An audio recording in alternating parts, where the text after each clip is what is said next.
James. Essa é a minha tradução. Põe ordem em tua casa, porque não recuperarás, mas vai encontrar com a morte. Ou põe a tua casa em ordem, porque certamente morrerás e não viverás. Agora me dá a tua atenção de presente aqui. A gente quer desmistificar algumas coisas, depois eu pego meu banquinho aqui. Presta aqui, me dá a tua atenção de presente aqui. Eu vou ser bem meticuloso no que eu vou falar. Vamos tratar de família. E eu sei que nós vamos entrar em alguns assuntos bem pertinentes e peculiares da sua intimidade familiar. Veja bem, eu não quero te ensinar a criar os seus filhos, eu não quero te ensinar a como você deve tratar ou estabelecer um nível de tratamento com o seu esposo ou com a sua esposa, mas eu quero te ajudar e pode ser uma bela de uma ajuda nas suas dificuldades. Eu não quero te ajudar como você, te ensinar como você vai tratar o seu pai e a sua mãe, mas eu quero te ajudar a ter um bom relacionamento familiar, porque eu acho que isso é essencial para o nosso viver em paz e prosperidade nessa vida. A gente sabe que a família, ela não é só um alvo de Satanás, mas é um projeto de Deus. Eu acho que a gente foca muito naquilo que o diabo luta contra, a gente esquece que é aquilo que é o propósito de Deus. Deus começa a humanidade e inevitavelmente ele começa por intermédio de uma família, Adão e Eva, lá no Jardim do Éden, e dá uma ordem para que eles multipliquem, para que através deles toda a raça humana venha ter a sua existência. Eu, segundo a Bíblia, creio no criacionismo e não no evolucionismo, ok? E a gente entende que Deus sempre projetou tudo que tem na terra, tudo que Deus criou foi projetado para o desfrutar de uma família. Ou seja, para que famílias desfrutem de tudo aquilo que Deus criou. Você está aí, diga amém. Então a gente entende que todo padrão criado por Deus é um padrão que envolve um casal, é um padrão que envolve um reproduzir, é um padrão que envolve a reprodução, e não só no sentido sexual, porque a gente encontra também as plantas reproduzindo, a gente encontra os peixes reproduzindo, porque tudo vive em harmonia no padrão de reprodução, de crescimento, e isso é a ideia de Deus, isso está na mente de Deus, esse padrão de família está na mente de Deus. Não é à toa que ele diz que Cristo é o seu filho e ele é o seu pai, porque esse sentido de família e de ter a mentalidade com tudo aquilo que se desenvolve em família está na mente de Deus. Dá para você entender até aqui? Diga amém. Então a gente entende que a família, ela não é só um projeto de Deus, porque não tinha uma outra forma de Deus começar toda a humanidade. Como é que Deus ia começar uma humanidade se não fosse por intermédio de uma família? Assim como durante algum tempo essa família, ela trouxe alegria.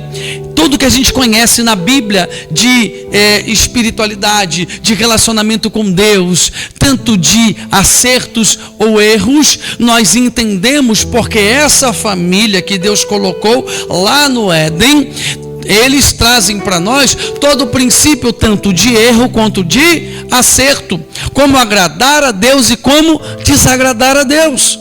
A gente entende que esse princípio, ele parte da família que começou lá no Éden, a primeira família. E isso foi trazendo consequências. Por quê? Porque até o ponto em que Adão e Eva, eles estavam vivendo o centro da vontade de Deus, em obediência a Deus, Deus estava em plena harmonia com eles em plena harmonia com a terra, e eles cresciam e reproduziam, e eles cresciam e viviam de forma harmônica. Era tanta alegria que chega, era um nojo de tanta alegria que tinha no Jardim do Éden, irmão. Tão nojo, uma ostentação total de Adão e Eva no centro da vontade de Deus, vivendo em harmonia.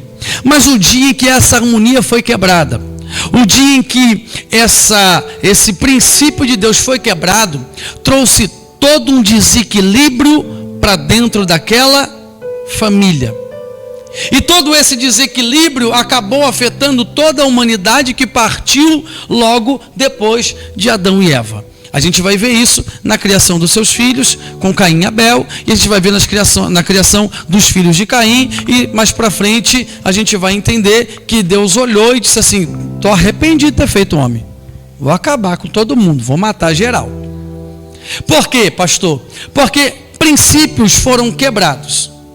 E eu vou usar a figura hoje, aqui, no princípio, na introdução dessa mensagem, eu vou usar essa figura de Ezequias para a gente estabelecer uma linha de pensamento.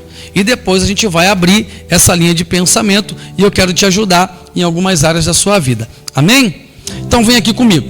A gente encontra Ezequias agora enfermo. E Ezequias foi um camarada que reinou com aproximadamente 12 anos de idade. 12 anos de idade, ele assume o trono. E ele reinou durante um tempo determinado e fez um reinado de excelência na presença do Senhor. Fez um reinado de excelência, ele restaurou os altares, ele colocou a casa de Deus em ordem, ele fez coisas extraordinárias que agradou o coração de Deus e andava em obediência a Deus. Então vamos quebrar o primeiro misticismo dentro da vida de Ezequias, que é dizer que Deus foi lá dizer que Ezequias ia morrer porque ele estava em pecado. Então, nós vemos que ele era um homem obediente e que obedeceu a Deus em tudo. Quando o profeta Isaías, ele vai visitar Ezequias, ele foi acometido de uma enfermidade. E a gente aprende que homem de Deus e mulher de Deus, cheio de Deus, fazendo a vontade de Deus também pode ficar enfermo. E não quer dizer que isso seja a vontade de Deus na sua vida, mas simplesmente pelo fato de nós sermos figuras decaídas e toda enfermidade decorre do pecado que adentrou na raça humana e não tem nada a ver com o querer de Deus. Deus não te fez para a morte. Mas havia um juízo sobre a vida de Ezequias. E não era a vontade de Deus. Deus mandou lá, o profeta Isaías entrou na casa dele e disse: olha, cara, essa enfermidade vai te levar, você vai bater a rebota, mas eu tenho uma mensagem de Deus para a tua vida: põe a tua casa em ordem, porque certamente morrerás e não viverás.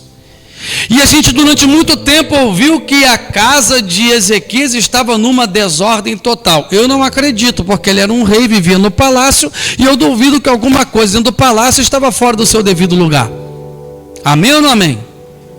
Então não era uma bagunça, não era um cantinho da bagunça da casa, não era uma sujeira debaixo do tapete. O que Deus estava falando não era somente porque Deus queria dizer para Ezequias que ele iria morrer. Deus estava preparando Ezequias, porque Deus sempre está um passo à frente da gente. Deus estava preparando Ezequias para que ele entendesse o que Deus queria mostrar para ele lá na frente. Quando Deus diz: põe em ordem a sua casa, ou dê ordem à tua casa, ordena a sua casa, para que ele entrasse numa introspecção da parte de Deus, e ele entendesse que se ele morresse naquele momento, ele não tinha descendente para assumir o trono. Você está aí, diga amém. Ele não tinha quem assumisse o trono.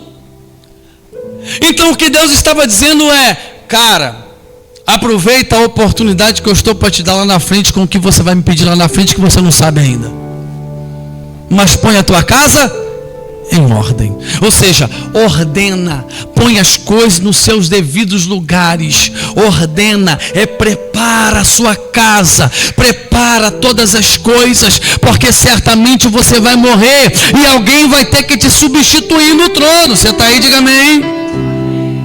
A Bíblia diz que ele vira o rosto para a parede, fala com Deus, coloca diante de Deus todas as suas, os seus feitos. Deus reconhece, porque ele era um homem impecável, obediente à palavra, um homem cheio de Deus. E Deus revoga, porque lembra que esse era o intuito de Deus.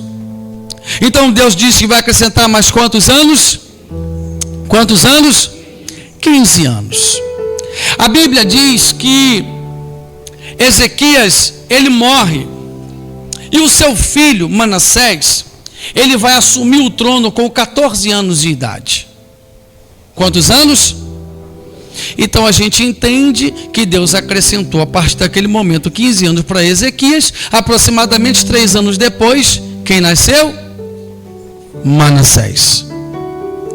E o que a gente entende é que a Bíblia diz que de todos os reis que assumiram o trono de Judá, nenhum foi tão ímpio quanto Manassés. Nenhum foi tão ruim, foi tão desviado, foi tão, desculpa a palavra, endemoniado como Manassés. E a gente começa a entender que Ezequias não entendeu e nem obedeceu o que Deus disse para ele por intermédio do profeta Isaías.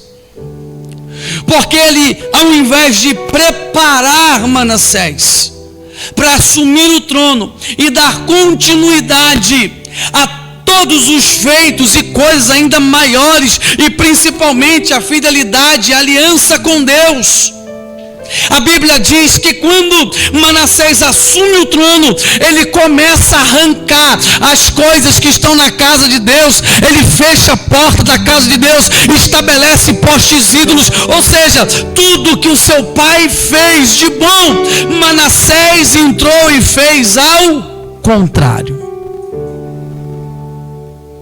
E a gente entende que Ezequias falhou. Ezequias falhou. Olha para o teu irmão e diga: Ezequias falhou. Falhou. Ah, pastor, Manassés se arrepende lá no finalzinho. E Manassés reinou 55 anos, hein? 55 anos. Quase destruiu a nação inteira. Já não tinha mais ninguém, só tinha desviado. Tanta gente ruim que tinha, que Manassés conseguiu incutir na mente da população. E o que o senhor quer falar hoje, pastor, a respeito dessa série de mensagens sobre família?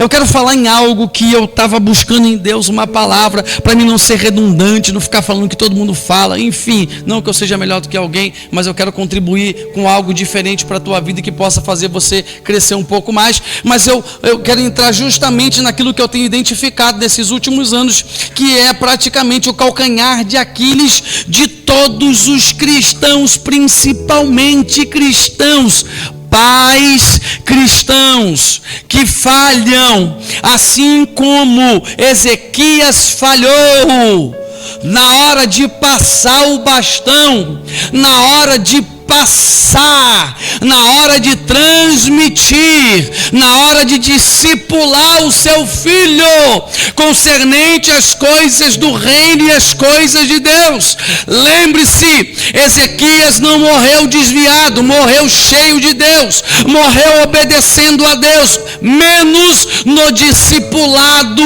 com Manassés. Às vezes nós somos assim. Nós temos fé como Ezequias tinha fé. Ezequias era um homem de fé, sim ou não? Sim, virou o rosto para a parede e creu que a oração dele ia fazer Deus mudar de ideia. E ainda mais, o profeta volta assim: você quer o quê? Você quer que o relógio de Acais retroceda ou adiante? Adiantar já adianta todo normalmente, se Deus fizer ou não fizer. Agora eu quero ver a sombra do relógio retroceder. E você acha que tem que ter pouca fé para fazer isso, irmão? Então ele era um homem de fé, assim como eu sou. Você é um homem, uma mulher de fé, cheia de Deus. E aonde, pastor, nós temos identificado nesses dias que as pessoas estão falhando. A falha não está dentro da igreja. A falha não está no teu relacionamento com Deus. A falha não está na tua busca espiritual, nem na minha busca espiritual. E aonde é que estamos falhando, pastor? Literalmente, não é de hoje. Já há anos essa falha vem ocorrendo sucessivamente dentro das igrejas. Qual é, pastor? A falha no discipulado familiar.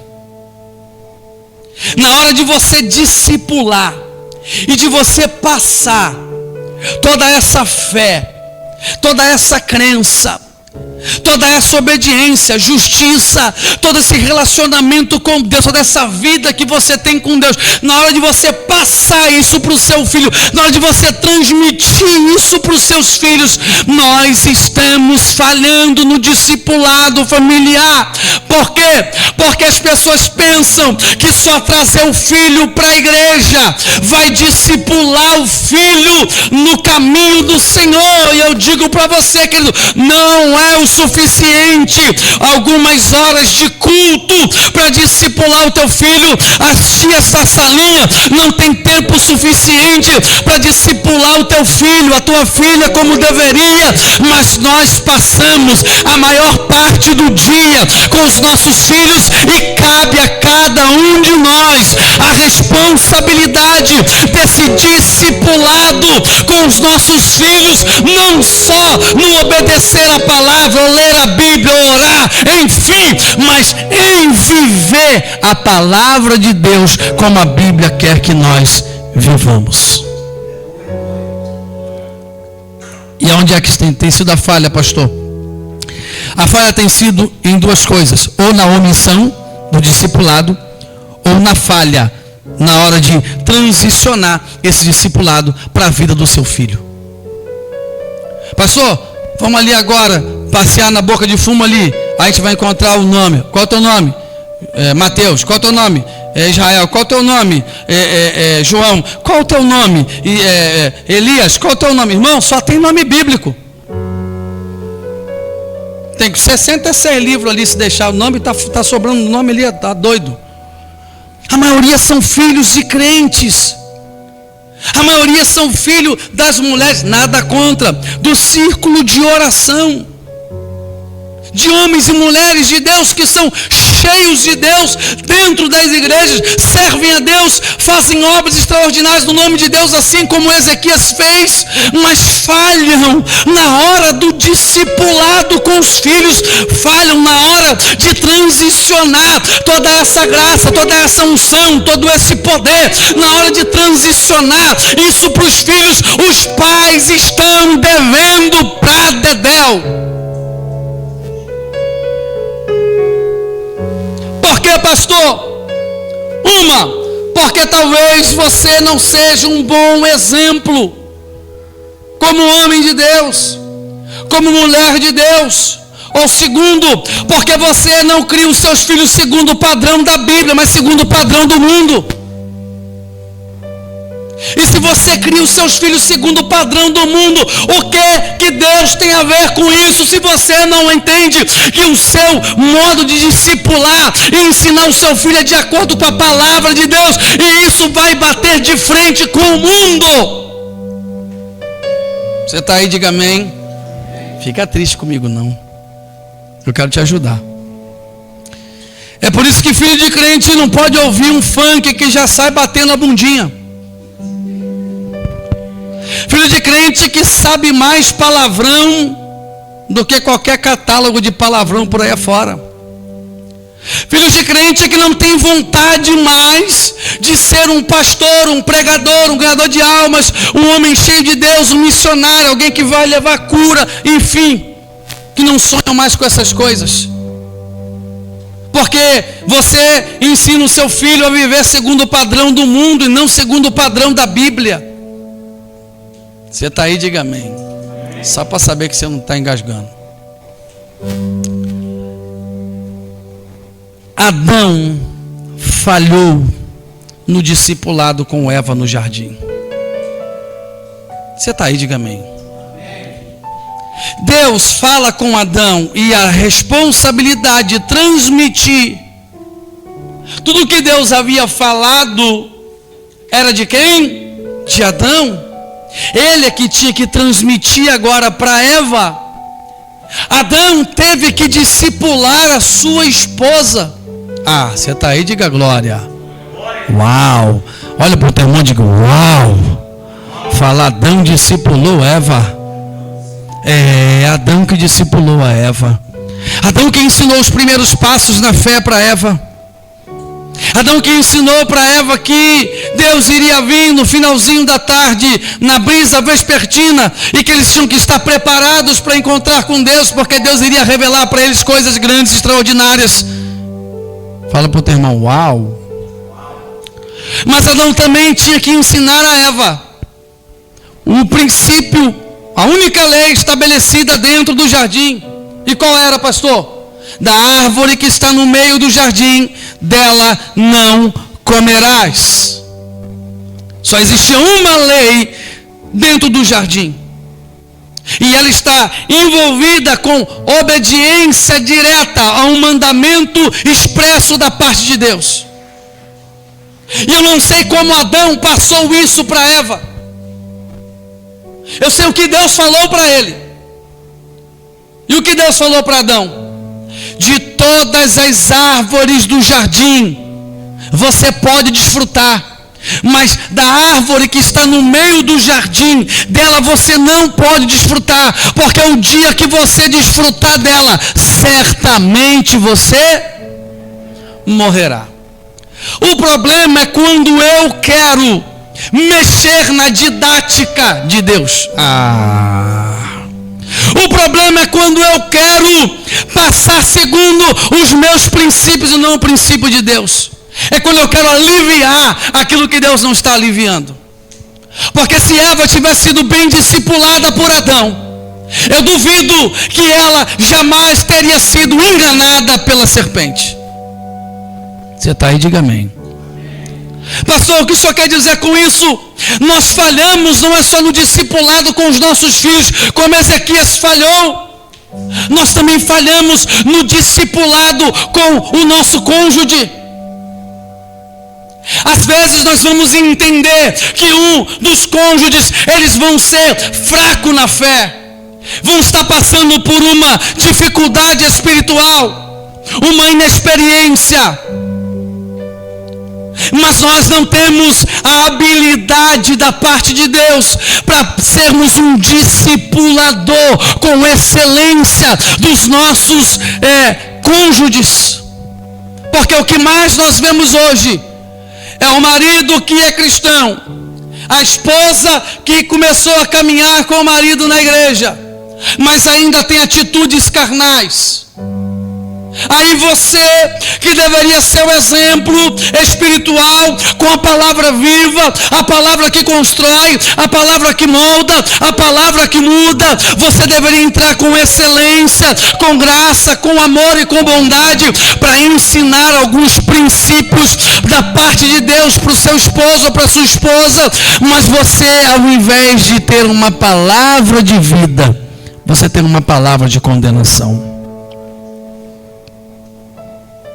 Você está aí, diga amém.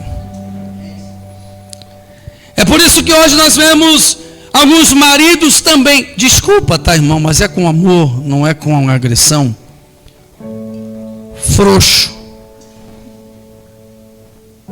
homem calça frouxa,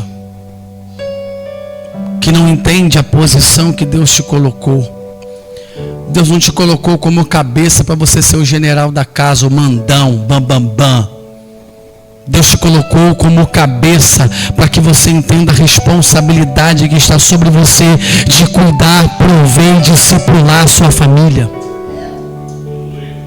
Qualquer falha dentro da nossa casa, você é casado, meu irmão, se é casado, queridão, tem que ter uma família, então segura essa e pega, porque é de graça essa senha para a tua vida. Deus cobra de mim, de você, todos os resultados positivos e negativos dentro da nossa família. Se você gerou filhos da sua entranha, no relacionamento com a tua esposa, e vocês geraram filhos, uma geração está sobre a tua responsabilidade.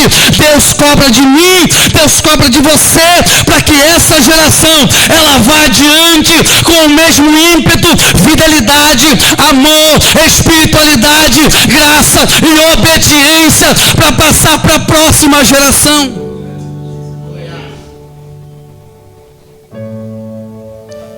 Deus fala a respeito de gerações. Mas aí eu falho como Ezequias falhou.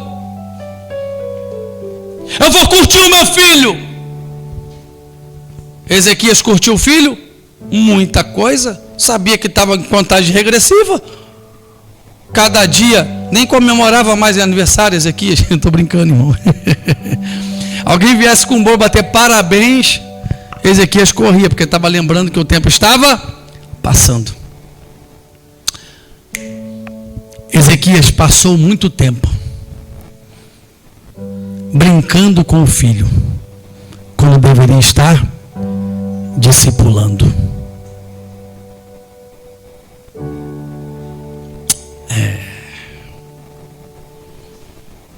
Fala para o teu irmão, não negocie princípios na sua casa e com os seus filhos. O que nós mais vemos hoje são filhos de crente que não tem nenhuma atitude, comportamento de cristãos, nem dentro, não tem dentro da igreja, vai ter onde? Não se comporta dentro da igreja, vai se comportar onde? Olha para o teu irmão e fala, agora estreitou. Fala, é para colocar a casa em ordem. Fala, não é para dar uma arrumadinha, é para colocar em ordem. E como eu posso querer exigir do meu filho, enquanto ele é criança, está aqui na frente, está brincando, eu não tenho nada contra isso, nunca vai me ver brigar com uma criança que está aqui na frente, mas por que o senhor não briga, pastor? Porque a culpa não é da criança. De quem é a culpa? Bolsonaro. Brincadeira, irmão. A culpa é dos pais. Porque o seu filho vai valorizar a casa de Deus, o reino de Deus, olhando para você, vendo como não sei se você está entendendo o que eu estou pregando para a tua vida. O teu filho vai olhar para você e vai ver o quanto você zela pela casa de Deus, o quanto você tem comprometimento pelo reino de Deus, o quanto você obedece a palavra, o quanto Deus é importante para a tua vida, e ele está de olho em você, porque talvez ele não saiba ler, não saiba pegar um livro para ler, a Bíblia para ler. Então a Bíblia que os nossos filhos leem, enquanto não sabe ler, é as nossas atitudes e comportamentos. Nós somos a Bíblia que os nossos filhos estão lendo.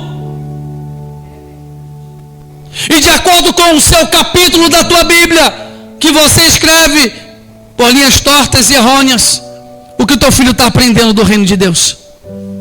Como cobrar dos nossos filhos princípios que eles estão quebrando aqui na frente, porque se tornaram adolescentes, mas é porque nós erramos no princípio de passar alguns princípios, para os nossos filhos lá atrás. Você negociou princípio enquanto seus filhos eram pequenos e agora ele não quer te ouvir. Quem vê muito isso aí? Você vê isso acontecer na vida de crente? Aí vem orar aqui na igreja e bota a culpa no diabo. Eu não sou advogado do diabo. Eu não sou advogado de Satanás. Mas se você não tem comprometimento com o reino, eu não estou falando com a igreja, denominação, placa, estou falando com isso não. Estou falando de ter uma vida íntegra com Deus. E isso, Ezequias tinha ou não tinha uma vida íntegra com Deus? Foi o suficiente?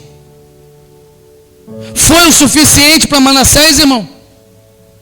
Não foi, porque ele tinha que ensinar o seu filho e cobrar. Vai dizer que aquela cara, todo pai conhece o filho que tem. Quando começa a dar um rebelzinho, quando é criança, começa a dar uns quer, e você vai alimentando, vai crescer, hein? Vai crescer, hein? Cuidado, porque vai crescer, e quando crescer, você vai querer arrancar aquilo que você deixou lá atrás, e vai ficar difícil para você colocar a mão e arrancar isso, irmão. Aí cresce, vira Manassés, e você não tem ninguém na geração da tua família que vai dar continuidade no reino de Deus. Mas se você é um pai hipócrita, uma mãe hipócrita, um falso crente, um raimundão, uma raimundona, é esse tipo de cristianismo que você está ensinando para o seu filho. Se você só é crente aqui dentro da igreja, seu filho só vai ser crente dentro da igreja. Ele entende que Deus só está onde? Aonde? Lá fora Deus não está. Porque você só é crente aqui. Aí a música dos meus amigos do Cainão. Mamãe, vamos morar aqui na igreja, porque aqui na igreja é bom demais, aqui papai não bate na senhora. Hã? Porque só é crente aqui dentro. Em casa não tem comportamento cristão. Em casa o teu filho está vendo o litrão na tua geladeira. Você senta com a tua madame, que diz que é crente. Pega lá, amor, o litrão de domingo. Quer tomar um litrão? O problema não é o litrão. O problema é a quebra de princípio. Você está ensinando para os seus filhos quebras de princípio que vai te custar caro lá na frente. É o cigarrinho que você fuma escondido. Nada contra o cigarro. Pode fumar, pastor? Fuma se você quiser. E se você acha que está te fazendo bem, não sou eu que vou dizer que vai te fazer mal. Porque o Ministério da Saúde já faz isso. Está até lá na carteira do seu cigarro lá. Se você ignora isso, você vai me ouvir? O problema é que você é crente. Ou diz que é cristão, que tem uma aliança com Deus, como Ezequias disse que tinha. Mas você quebra princípios. E olha o tipo de discipulado que você está passando para os seus filhos. Você é casada, vem na igreja, principalmente nos cultos de oração, de libertação. Ah, se tiver uma revelaçãozinha, aí mesmo que você está lá, adora uma revelaçãozinha, adoro, olha, eis que te digo. Aí você está lá nos cultos de revelação, você está lá, aí você pega um bocado de capeta, vai embora, o cara expulsa, vai embora o capeta da tua vida, você sai dali, teu filho está vendo isso na tua vida. Aí quando você sai dali, você vai para casa, conta para o marido, no outro dia está ligando para o outro para encontrar, junto com o teu filho, dizendo, não conta nada para o papai.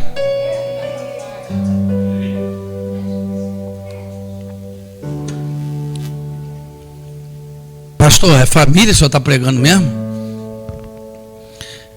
Acontece isso ou não acontece? Pastor, dentro da igreja não acontece. Então eu não sei, irmão, onde é que você está indo, irmão? O latão está muito bom, porque aí são mães que quebram esses princípios, fala mal. Vou nem entrar nesse negócio de falar mal das pessoas dentro de casa, porque esse é outro caso. Mas no discipulado, olha para o teu irmão, diga, é importante o seu discipulado. Fala, sabe por quê? O teu discipulado vai decidir a salvação dos seus filhos. O teu discipulado vai decidir a salvação da sua esposa. Porque a tua esposa pode estar fraca na fé, mas se você for um homem de oração, você vai ensinar ela, você vai discipular ela, você vai ensinar ela. Se teu esposo estiver fraco na fé, você vai ensinar e discipular ele. Você está aí, diga amém, irmão. Mas nós fugimos dessas responsabilidades. Você acha que essa responsabilidade é do pastor da igreja? A responsabilidade do grupo de varões, a responsabilidade do grupo de senhoras. Porque você, bonitão, não tem responsabilidade nenhuma dentro da tua casa de manter o caráter cristão, não tem responsabilidade nenhuma.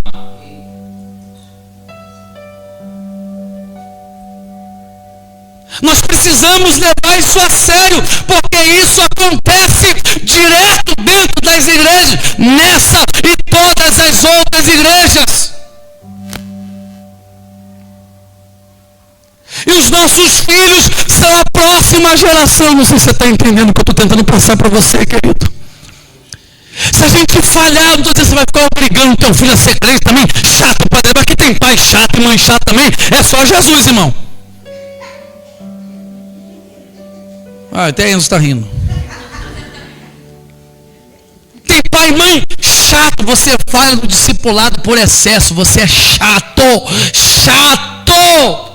Chata. Teu filho não quer ouvir nada de Deus da tua boca porque você enche os pacová.